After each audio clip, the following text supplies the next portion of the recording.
right. Hello. Oh my goodness. Welcome, welcome, welcome, everyone. So welcome to Maison Voyage podcast, The Art of Luxury Travel. I'm Vanessa Cromer, a luxury travel agent with over 16 years of experience. I'm also the founder of Maison Voyage magazine and the podcast. And today we are going to be having a wonderful conversation with somebody that's very exciting. I cannot wait for everybody to meet her, and I'm super excited to learn more about her. As you guys know, in this podcast, we're having conversations with people and the brand shaping the luxury travel industry. And that's why I'm so excited today to introduce you guys to Merry Jennifer. And she is going to be talking all things luxury France today. So I'm going to give it over to her to give a quick introduction. Nice to have you on here today, Merry Jennifer. Thank you so much. And it's great to be able to participate in this. So I'm Merry Jennifer Markham. I am the owner and founder of Markham Travel, which is a boutique luxury travel agency. I don't have as many years in the industry as you do. I got started in the pandemic, which is a weird time to start a travel business. But I officially started in the summer of 21, and it was really born out of like we all love to travel, which is why we're doing this, but France has a particular spot in my heart. And so my last trip before the pandemic was actually a solo trip to Paris for 5 nights. And it was life-changing, just that particular experience. And so a lot of the work that we do in my business is focused on Europe, and my particular sort of interest is planning all things France. So it's perfect topic for today. Oh my goodness. I love that. I mean, most people know that I specialize in all international travel, but Italy is my baby. But of course, I love France. My husband actually used to live in France. So, having another expert that loves the luxury travel industry and sending people to France is so exciting. And I think too, for people in our industry, and then also the clients that want to travel. This is an important conversation because I think when people think of luxury travel, Paris probably has to, or Monaco, all the French Riviera. I do feel like if you did a poll, a lot of people that's going to come to their head, right? So I think that this is a great conversation. And I'm excited to see, I'm sure Paris jumps on everybody's list when they think of luxury travel. But I bet you there's a couple other places that you're going to talk to us about today in France. So welcome again. We're super excited. So obviously, tell us what about France is luxury, and kind of guide us in the location. And then also, I'll kind of ask questions as you go, but just to give you the general concept, what is luxury travel in France? What does that look like? Is it an exact destination? Is it a hotel? Is it your partner's boots on the ground in France? Is it the experiences that you create for your clients? Off the top of your head, tell me all the things. What do we got? I'm sure we have a huge list, but I'm going to let you kind of just jump in and kind of go for it.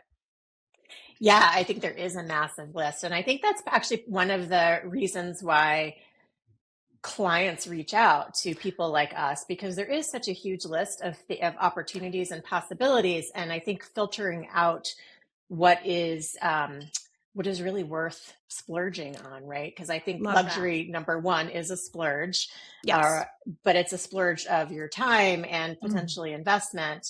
But it doesn't necessarily have to be a ridiculous spend. Right. I think for me, when I think about luxury and France in general, there's a culture in France that's also similar to Italy, interestingly. But I think it's that slower pace, that attention to detail in the everyday experience, the everyday lived experience. One of the things that I think is always a draw to me personally is even something as simple as a meal. The French don't, eat in their car at lunchtime. They don't eat at their desks. They luxuriate over a lengthy meal where they're not on their phones necessarily, and they're enjoying conversation, and they're enjoying watching the world just pass by. I think the slowing down of time that happens when you're immersed in the experience of Yes. France is really, to me, a large part of that Yeah. luxury that France brings to the table. Yeah. I couldn't agree with you more. I mean, honestly, and we could probably have many conversations about this. And you and I sound like we're very similar in our passion, France, Europe, Italy. But everything you touched on is so true. It's like, and I think that is a luxury. And a lot of times when we send our American or probably our most clients that we're sending our US clients to Europe, sometimes they get it, but sometimes they don't. And you know what I mean? And they want to, some clients want to check boxes, but then you have other clients who they're texting you like, I'm in tears. You were right. This is amazing. This is mind blowing. And to me, that's luxury, right? Like being able to like set any preconceived notions aside and just really get fully immersed in the people, the places, like you said, having that meal, just people watching with a glass of wine and a baguette for hours, right? Which Absolutely. I mean, oh gosh, that's why I do what I do. And I know that's what my husband and I value for sure. That's what we want to do. We want to really talk to the people, really embrace the culture while we're there. So on that note, talk to me about a few destinations, hotels, Yep. experiences, kind of where are we going? Where are we going in France? Tell Yeah. us all the Okay. things. So, I mean, I think you can't have a conversation about France without talking about Paris, right? Yeah, And I of think course. Paris, when most of our travelers are interested in starting with international travel or um, starting in France, Paris is going to be part of the itinerary. Oh, Um, 100%. so let's see, there's so many things that come to mind. So when I do France trips, I love to incorporate a fabulous hotel. I will say I do cringe a little bit at clients who come and say, I just need a place to rest my head, because that you're missing out on so much of that 100%. experience of immersion. And there's so Yeah. many fabulous hotels in Paris. A couple that I have really enjoyed are the Relais Christine. Wonderful little spot. They I'll have actually just, be there. yeah, Is that you will be crazy? there. Yes. I will be there in September. Oh my goodness. It's just such a great spot, and it's a wonderful location. I love sending people to that Hmm. particular arrondissement. And another place that I was at recently and really enjoyed, for both the style of the Hmm. property, the location of the property, and the just lovely service, is the JK Place, Paris. Ah, Um, yes. Definitely worth a look if it's not been on your radar. It's just behind the Musée d'Orsay, Okay. and it's on a back street. So it's just you walk out of the door and you don't know that you are in the heart of Paris. Yet you can Wow. walk for 3 minutes and be in the Mhm. museum. So it's just a great spot with beautifully designed decor from the Italian founders of Right. that particular Wow. hotel chain. You can never go wrong with a Four Seasons, Of but Four course. Seasons is definitely not for every Hmm. style, right? So um, I think maybe I'll stop there because there's so many places I could go on to, but I those are sort know. of the tops of my list. Right, right. And those for our listeners. So those not that we're going to talk about price points, really that's not the Hmm. point of this, but just so we know, like those are a little bit on the higher end for sure. Yeah. They are. But I think Yeah. what I also love about the Paris options for hotels is you can get really great boutique 4-star Yeah. properties that do amazing. They may Yeah. not have a spa, so they don't necessarily meet that criteria for a 5-star, but Right. so many good options in the So central part many. of Paris. So Um, let me yep. on that Hmm. note, I would love to know, just because I think this is very important in what we do. I bet I'm venturing to say you have some good relationships with those hotels that you just mentioned. You sending client, you're personally going there, you're sending clients there, and I'm sure you have like them in your back pocket per se, where you're like, hey, booked another client there, they're coming, let's VIP them, let's love on them as much as we can, correct? Absolutely. And Yeah. I think the other way that I will go about our France trips is working very closely with a DMC partner with an Yes. on-site in the Yes. region. And so I have a few favorites, sort of depending on the clients, but regardless, it's really important to establish those relationships, I think, with the Yeah. particular hoteliers, right? Right. I love that. I love that so much. Yeah. I mean, definitely that was going to be one of my questions is, do you usually design these from scratch? Are you using DMCs or maybe only when, like you said, like client fit? And then what about rep companies? Are you utilizing rep companies as a luxury travel agent? Because it works for us as the agent, Yes. but it also benefits the client as well, for sure. Yeah, yeah, absolutely. And I think the whole design of our France trips is really dependent, again, like on the Mm. client, but also how involved is it? You know, whenever Mm. there's a client who wants to incorporate, let's say, Normandy Okay. and Paris and potentially south of Yeah. France, I really love working with a DMC to help make that experience just as seamless as possible, Right. not necessarily because of the hotel location, but Mhm. the transportation logistics and making Exactly. sure that everything just falls into place beautifully. And the Yes. rep companies also are just such a great resources. And I found them to So, be incredibly helpful with more boutique properties that don't mhm. have a large footprint. I mean, Right. Four Seasons has a huge team at its Yes, disposal, of right? course. But some of these smaller boutique properties or some of the like a castle stay or Mhm. a maison in Burgundy. Right. That's, I think, where the rep companies, just their Mhm. knowledge of the product is incredible, and we have such nice access to collaborate with Yes. those partners. I love that. Okay, so outside of Paris, where are we going? What is your top choice when you think if you could have anything for your clients, where would we go next? What is next? What's your favorite? You know, gosh, so I think it's hard. It's like asking what's my favorite child, and I I know. probably Yeah, have one, but true. I won't say. Um, so That's a I different really, podcast. that's a different podcast. Yeah. I love Provence. I love Okay. Aix-en-Provence. So I really like Yes. clients to experience that part of France.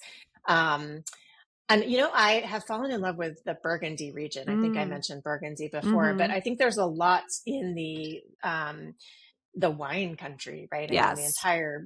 the entire country is so associated with fabulous food and wine, but there's Yes. a lot to explore in some of those more Mhm. medieval regions. Burgundy is one of the tops. I think Dijon Mm. and Beaune and those areas Yes. are just lovely to explore. But I think I would say for a first time client, go to Paris, and then Yes. a next trip, maybe go to the south of France and Mhm. explore, Nice and the areas around Mm. there, or incorporate Provence. Right. Um, and then, of course, Bordeaux for the big red Of wine lovers, right? course. Yeah.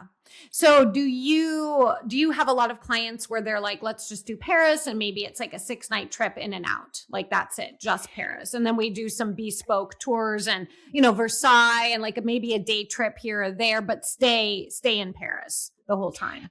I have a good mix. I think usually, especially more recent clients are wanting to do Paris. And then Yep. what I love is when they fall in love with it and they want to go back. And so it's usually Mhm. the repeat clients that are wanting to then expand into those other destinations. The other client profile, I guess, that Yes. I tend to send more frequently to different regions in France are Okay. those that are really doing food and wine travel. Ah, Um, yeah. so some dedicated, trips that incorporate Champagne or Mm. Bordeaux, and really that focus on the wine regions. Right. But I Right. think Paris is such a great spot because you can hop I over at know. any time for, Right. just 5 nights in the city and see so Exactly. much in that time frame. I agree. I agree. And it's very similar for me with Italy. Obviously, Italy usually do one or two, three, because not many clients are going to, oh, I want to just do Rome for a week. You can, I Right. have actually, but that is a conversation. So on that note, a lot of times clients, even for France, might come to you and be like, oh, we want to do, and I'm sure you get this all the time, like the London, Belgium, France. They want to do that triangle, Yeah. but they only have 8 days and maybe their budget isn't that great, right? I mean, and so how do you kind of talk those clients off the ledge to be like, you know what, you're going to have so much better and memorable experience if we take your money and your time and really focus on one or two of those areas. And that's truly the luxury experience to me. Sometimes you're going to get those clients who are like, nope, we want to do all of this and we want to do it. And of course, we'll probably still work with them, but you definitely want to educate them and have that conversation where it's like, yes, we can do the triangle. We can do that. Or we could do a day trip to Belgium from France, stay in Paris, but we can still get you to Belgium in a day and have a full day trip. But that way you're not moving, the logistics of transferring, new hotels, travel time. So talk to me kind of about that. Like, how do you kind of educate your clients on what that luxury trip, even if they only have this much money and this much time, how do we encourage those clients to really like, let's maximize the experience instead of moving so much? Well, I do think it's continual education, right? Yeah. And I think that especially people who are first timers to Europe, Right. those are a bit more delicate because they do come to us with a wish list that's pretty extensive. And so a lot of my counseling and advising is this is not your only trip. Don't think of it as this is the only time I'm going to see This is a starter. France. This is dipping the toe. Yeah. Exactly. I think those who have traveled at least once to Europe sort of get it in a way that others may not, but it is a lot of constant education. And I think what I have found helpful is when I lay out what it will look like in terms of the number of hotel changes and the number of, transfers and how much that time on the train, even though the train is a great experience. Exactly. It's going to, but your hotel might not be ready till 3:00. So then it's like all those travel days, it's like, are you really going to be able to eat? You might get there at 12, but is your hotel, we can't guarantee your hotel is going to be ready. So you're in limbo. Absolutely. You're in limbo if we're actually physically moving. I love day trips. So, I think that's the kind of workaround sometimes with that. It totally is. And I think, you can spend you can spend a week at Versailles, but for most clients who are going there, a day trip is perfect. And then, one of the things that I'll talk to clients about is go to Versailles, have an extensive day. You can do the gardens, you can do the interior, and then make it back to Paris so you can have a leisurely dinner. Right. And enjoy your glass of wine and rest your feet and discuss all the great things you saw. Exactly. You can get back to your hotel, shower, get refreshed for the evening. Yes. Yeah. Yeah. I agree. 100%. So what are some, if we're staying in Paris, we're still talking Paris, what are some of those experiences that you really love? And I'm sure your DMCs that you work with, you've probably do a lot of rinse and repeat, especially maybe if you're working with, like I do mostly couples, but so if we're talking like, you've probably done a few experiences that your clients love. Maybe they're family experiences, but maybe they're couples. So talk to me about some of those really luxury kind of non-cookie cutter. We're not talking cookie cutter here. We're talking like those experiences that only you and I really have access to be able to like create for our clients. What are you seeing? What are you loving? What's trending? What's hot right now for you with your clients? It can sometimes feel cookie cutter, but I think a great food tour, especially when it's tailored around the client's interests, is really something I love incorporating in anyone's travels. Because it's not just the check off the box and try a croissant and try a baguette and try a hunk of cheese, right? Right. It can be really tailored around the particular interest. So I do love doing a very curated food tour. Okay. The other thing that I think is really fun to do is for those clients who want to incorporate some shopping or exploration of, even if it's not fashion, but maybe vintage markets, going out with somebody who's an expert curator. The flea market. And exactly. Yeah. Yeah. I think the sort of the luxury focus that I really, like to incorporate with client trips is maybe something that they know is standard and they can do. For example, even just a Louvre tour.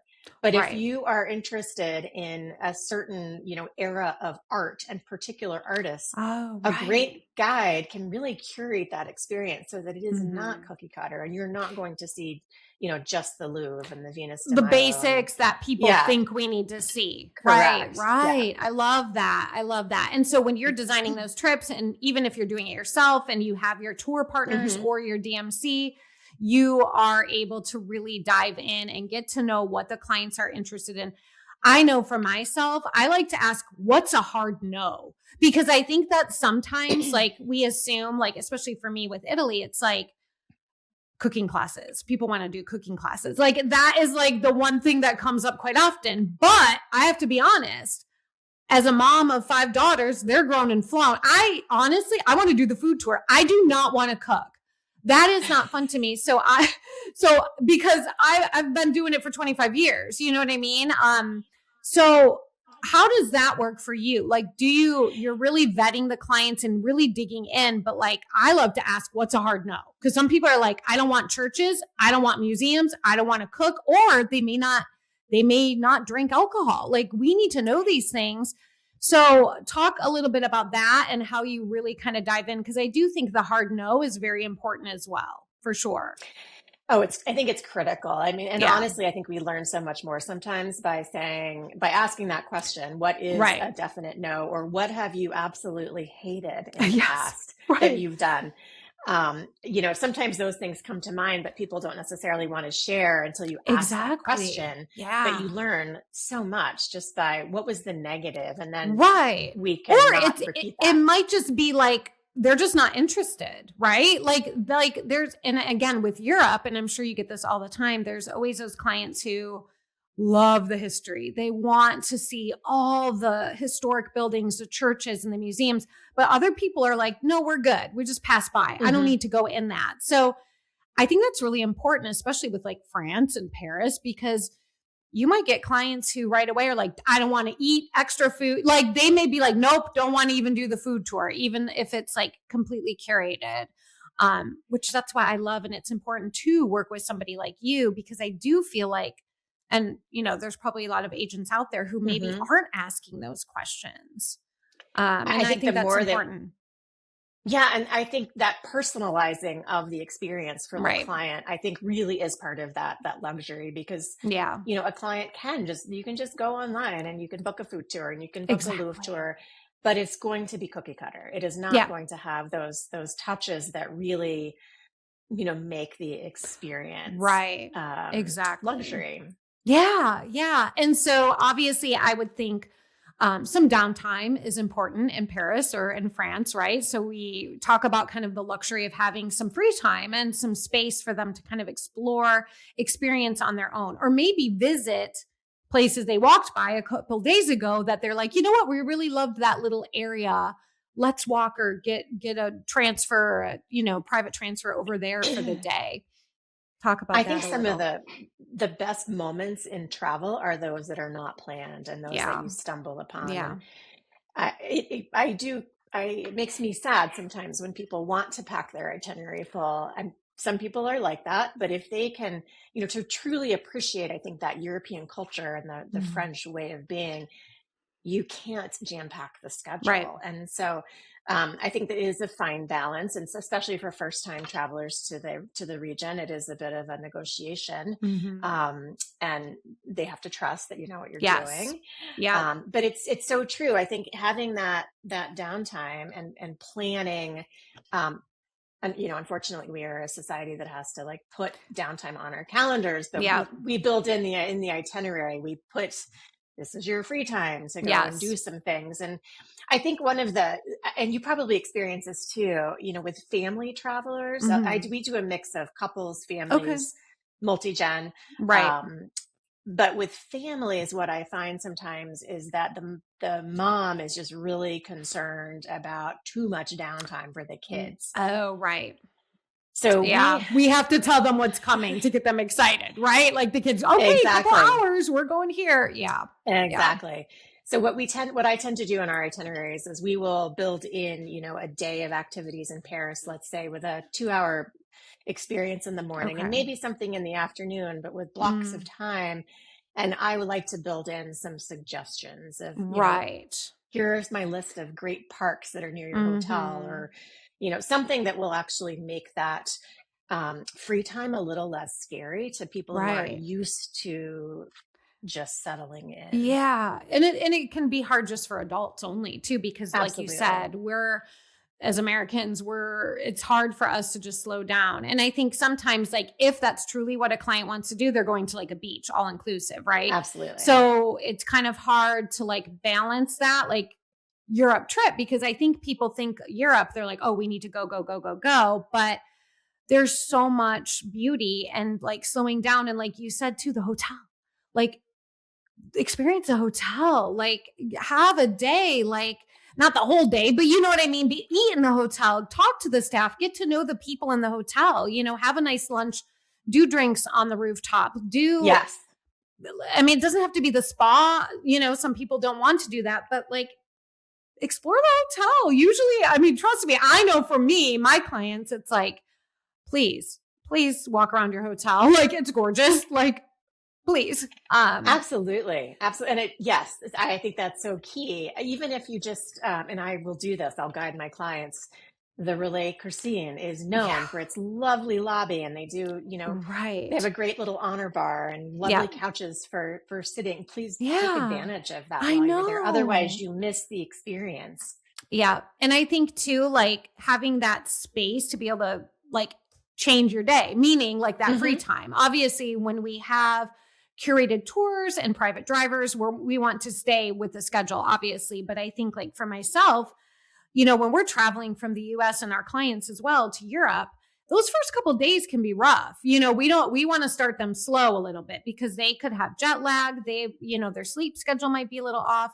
And I think that's really where the hotel, those luxury, and like you said, it can still be affordable. We're not talking price necessarily. Like luxury boutique hotel even is still affordable. This is, to most middle class people. However, like for example, like when we were just in Milan a couple months ago, the first day, of course, we got out, we were sightseeing. We did have that 2-hour lunch with wine out in the street at a cafe where we were just loving every minute of it in Brera. But then when it came to dinner time, it was like, I don't think I can do it. I don't think I can go back out. I'm so tired. We need to go in early to bed tonight. Guess what? We got room service through the hotel. And it was just, again, it's having those options. We had dinner reserved somewhere, walkable, but it was like, I didn't feel like getting ready. I didn't want to go out. Like I was tired. You know what? We have beautiful room service right here in the hotel. We were at the Mandarin Oriental, so plug to them for this experience particular. But I was like, oh my gosh, we have beautiful options to do room service. Why not do that? We're exhausted. And we had a beautiful dinner right in our room with the balcony. We had the French doors open and the wind was blowing. We could hear the traffic and the people talking. And it was just, to me, that's luxury. Like, so but again, if you're staying at a hotel, that may not be, and again, when we're saying luxury, it's not always price, but just a beautiful place where, you can even get room service, because a lot of hotels don't have room service 24 hours or for dinner. So I do think those moments are important to our clients, and being able to be flexible in that and saying, you know what, let's stay in and enjoy our room tonight. Have a shower, a nice hot shower, and dinner in the room, Well, and I think you're touching on it, because I think it's the luxury is it's not what you're purchasing, but it's really how you want to feel. Yeah. And clearly that experience of ordering room service, and that made you feel a certain way. And it's probably become a core memory.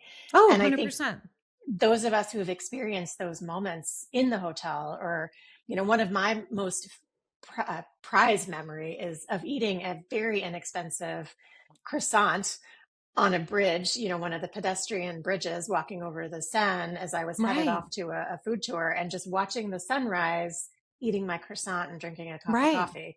Right. That didn't cost more than, €5. Cost me more to get to Paris, clearly. Of course. But it is that sort of, that emotion, the way I felt in that moment, that that is really luxury. And that's Yeah. what I want for all of the clients that we send anywhere. Yeah.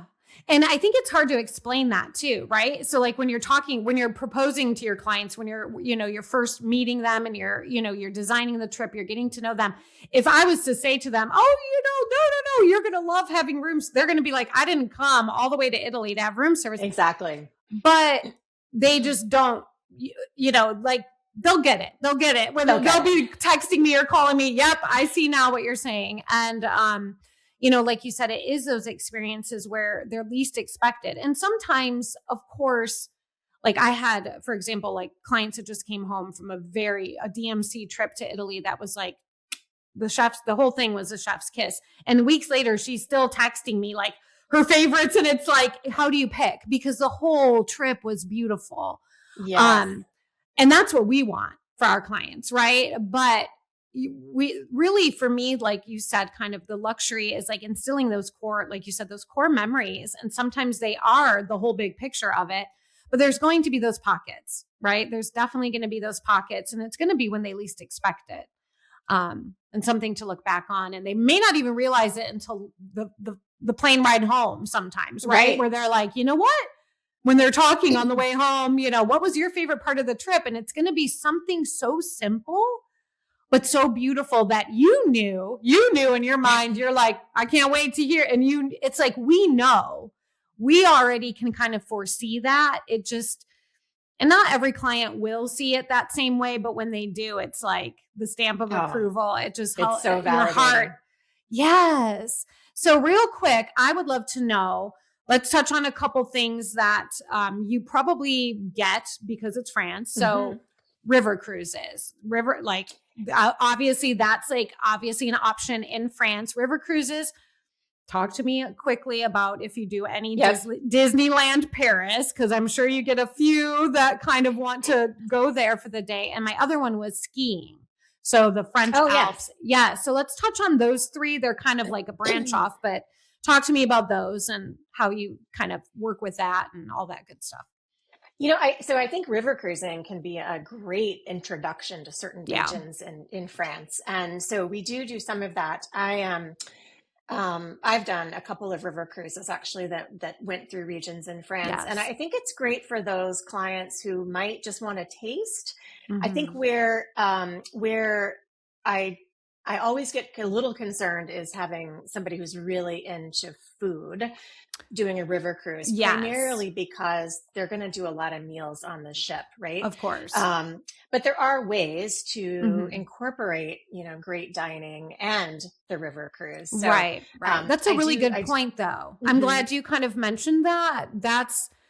I actually wasn't even thinking about that, to be honest. But that's a really, really good point, is the food. Yeah.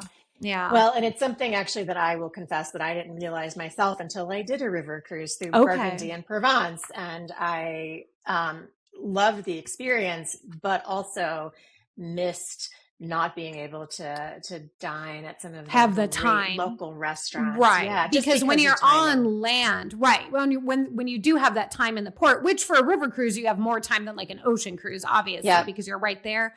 But that's great to point out to listeners, because that is something to think about. That's a great education point for sure. 100%. And then let's see what else. Skiing. So the winter season. Really good skiing. Yep. We don't typically do a lot of ski trips. It's just not an area that I've typically focused. However, now after this podcast, you're going to be getting a lot of calls after this. So let's go. I will say I love working with the DMC for our ski trips. Yes. And a lot of it is really the logistics of getting to the region and maybe incorporating something along with the ski trip, incorporate skiing, but then also a great resort for, the relaxation and the downtime after. And I think, interestingly, with the way like ski trips have been pricing out, it might actually be better value to head to France for skiing than it is to Colorado. Isn't that something? That is such a good point, actually. And I do feel like our ski clients for Europe, they're a different client, right? Because it's like I have zero desire. Like I I like Christmas markets in Europe and that sort of thing. Yes. And I love bundling up. I don't want to be hot. So I love the winter season, but I will never, I'm too scared. Like, nope, not happening. It's not for me as far as like actually skiing. So I would never do that. But like, I do feel like it's a very niche pocket of clients that that's true. because I feel like too, like, I don't know, again, I'm not a ski family, but I do feel like I don't think like beginners would be like, we want to go skiing in the Alps, right? Like, so there's that too. But I will say, and I'm sure you know that it's definitely a luxury experience. If you can experience winter in France, in the Alps, like you said, a beautiful hotel, the fires crackling. I mean, the ambiance is to die for. Have you booked a ski trip yet? Or do you have a favorite, area in France or that you would recommend, or a hotel property? Gosh, I don't know that I have a particular favorite at this point. I think that's a region that I've not done personally. And I know that, we can't travel everywhere all the time. Exactly. To experience all these great destinations, but I am also not a skier. So same. It's been lower on my radar. Right. Same with, I will say, Disney Paris. We do get the Disney devotees that have to incorporate the Disney experience. And so I do, and I'll incorporate that for families.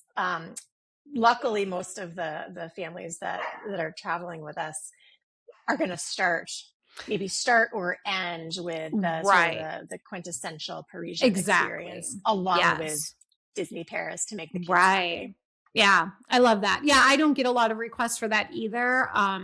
But I will say personally, for me with the Disneyland Paris, I do try to, if they want to do 2 or 3 days, then yes, obviously you have to stay there. But a lot of mine have been just a day trip. So they're just doing 1 day in the park and then coming right back to Paris. So and that's a great way to do it, I think. I think so. Because again, I don't know. I love Disney. Like, I'm a big Disney personally. I that's not my ideal client, and I don't book Disney World like type packages unless you DM me on the side. But I am a Disney person, so but I don't even think if I was in France and Paris would want to personally stay in the Disney properties there for a few days. Because I want to be in France. I want to be in Paris. Like. That's just me personally. Absolutely. And I think if you create that analogous, destination, if you're going to Orlando and sometimes staying off property, you may as well be in Paris and taking a day trip. Exactly. Disneyland Paris. I agree. So one last question I want to ask, because I feel like I get this a lot. So I'm wondering if you do this a lot. So are you seeing or booking a lot of flying into London and ending in Paris, or vice versa? Is that like a trip that you do quite often? Do you recommend it? Do you love it? All that good stuff. So I do get that. I get it primarily from people who are first timers to the region or are bringing their kids for the first time. Yes. I actually do like it. I think it's hard to do each in depth, but it is good for those clients who recognize that this is going to be a taste. And that they can then go back to their location separately. It's sort of a nice combination because of the train that is, or the I'm blanking on the name of it, the Eurostar. That is such a quick journey. We actually took our kids on that exact vacation. Their first trip to overseas. So we did London and Paris. Love that. Within a week, it was jam-packed. But it was a great way to start that sort of love for international travel. Yeah. And I think it's good too, because not most, but a lot of locations in the US, a lot of airports fly direct to London or Paris. Unless you live in St. Augustine, Jacksonville, Florida, which I would have to go to Orlando to fly direct to either of those. But at least we have that option where in Florida, I can't fly direct to Italy. I mean, you can go to Miami and do it. So I personally, because I live in Florida, you're in Tampa, right? I am in Florida. Okay. Yay. Is it Tampa area? Yep. Okay, good. Okay. Sorry. I should have known that, but I'm glad I got it right because I thought I saw that. So you can kind of, you're similar with me on that, although Yes. probably better from Tampa than Jacksonville. But I get a lot of clients who maybe have 10 nights, which is a lot actually. Yep. So they will do like a 5 and 5 or a 4 and 4 or 4 5, 5 4. I think that's actually can be very amazing. And I do think that's a great trip for sure, which is crazy because I will say, and you probably are aware of this, that London price is higher than Paris. Absolutely. Yes. Talk about that for a minute, because there you go. That's like a pitch to Paris, back to Paris, because it's like, I think people think, oh, London must be, no, it's price is way higher for hotels. It's crazy. It really does. And I think that, if you look at, I think where London can be a good starter city, especially in combination with Paris, is in what a lot of people want is they want to ease into it where the language is spoken. True. Right? Exactly. Yeah. But it definitely comes at a higher price point. And so you get more bang for your buck if you go to France. It's crazy. Yeah. And so I think that's such a great point for us in your conversation too. Like, hey, don't be afraid of France. Like actually. Absolutely. When you look at the whole of Europe, Paris is not as expensive as people think. So we can actually build you an even more luxury trip price-wise than people actually think. Now, of course, like if you're looking at those 6-star, you know what I mean? Like obviously there are thousands a night to get in the door to some of these hotel properties, but there's a lot of 5-star that are, when I say affordable, they're more affordable than 3,000 a night. There's so many good options. Yeah. Good. I love that. Oh my gosh. Okay. So I have one question that I want to close with. So you personally, so we're not talking about your clients. When you think of luxury travel, what does that experience feel like to you? Anywhere in the world, just you personally. Oh, so for me, it's really about a feeling. I think when I am feeling like I'm enjoying a luxury travel experience, it's because I have the time to not have to think about anything else. And I don't have to do the things that I'm normally doing, right? I don't have to cook. I don't have to make my bed. There's somebody to do that for me. And really just the immersion. The price point is sort of irrelevant. It's really, when I travel, I feel most is sort of embedded in a luxury experience when I can feel part of that culture. Right. I love that. Oh my goodness. Well, thank you so much for joining us today, MJ, Merry Jennifer. We are so excited to meet you.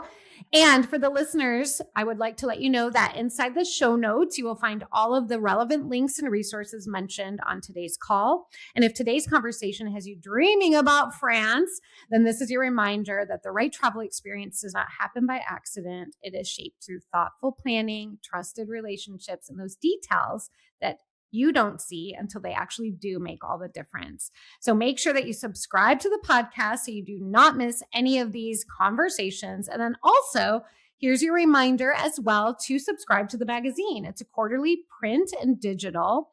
And I have a special promo that will be in the link for the podcast notes for you guys to grab that at a special podcast follower price. And then again, thank you so much for joining us. And we are just so excited to have you today and all things France. And I hope that all of the viewers and listeners enjoyed the conversation today. And until next time, keep being inspired by the places, people, brands, and experience that make luxury travel feel truly unforgettable. So thank you so much. We'll see you guys next time.